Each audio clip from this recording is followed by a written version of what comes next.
सिंधुदुर्गमध्ये उद्या तिसऱ्या टप्प्यातलं मतदान पार पडणार आहे आणि यासाठी जोरदार तयारी सुरू झाली आहे। जवळपास 918 मतदान केंद्रांवर उद्या मतदान प्रक्रिया पार पडणार आहे। यासाठी निवडणूक यंत्रणा देखील सज्ज झाली आहे। मतपेट्या केंद्रावर रवाना केल्या जातात। मतदारसंघामध्ये भाजपचे नारायण राणे आणि ठाकरेंच्या सेनेतील विनायक राऊत यांच्यामध्ये थेट लढत होणार आहे।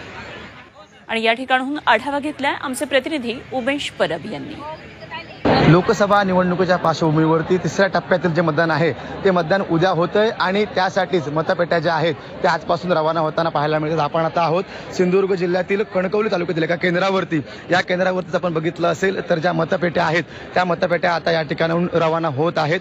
सिंधुदुर्ग जिल्ह्यामध्ये एकूण 3 विधानसभा मतदारसंघ आहेत, तर त्यामध्ये तब्बल 918 जे आहेत ते मतदान केंद्र आहेत आणि त्या 918 मतदान केंद्रावर या ठिकाणी ज्या मतपेट्या आहेत त्या रवाना होत आहेत। सिंधुदुर्ग जिल्ह्यामध्ये एकूण 6,64,000 मतदान आहे आणि हे 6,64,000 अमृत नोनी गॅस्ट्रिन, अपचन, ऍसिडिटी, गॅस्ट्रबल ह्यापैकी तुम्हाला कुठलाही गॅस्ट्रिक प्रॉब्लेम झाला, उपाय एकच, अमृत नोनी गॅस्ट्रिन।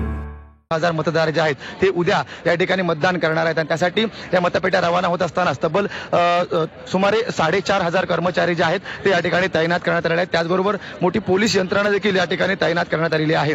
या उद्या सकाळी 7 वाजल्यापासून या ठिकाणी सिंधुदुर्ग जिल्ह्यातील असेल किंवा रत्नागिरी जिल्ह्यातील असेल मतदान केंद्रांवरती या ठिकाणी जे आहे ते मतदान होणार आहे आणि त्यामुळेच सिंधुदुर्ग जिल्ह्यातील ज्या सगळ्या निवडणूक यंत्रणा आहेत त्या सज्ज झाल्या आहेत आणि त्यामुळे सिंधुदुर्ग रत्नागिरी मतदारसंघातील नेमका उमेदवार कोण असणार आहे याचं भविष्य जे आहे, याचं भवितव्य जे आहे ते या ठिकाणी उद्या मतदान केंद्रावरती ठरणार आहे आणि त्यासाठीच या मतदान पेट्या ज्या आहेत त्या आता प्रत्येक मतदान केंद्रावर जाण्यासाठी रवाना झालेल्या पाहायला मिळत आहेत। कॅमेरामन बंटी राणेसह उमेश परब, झी मीडिया, सिंधुदुर्ग।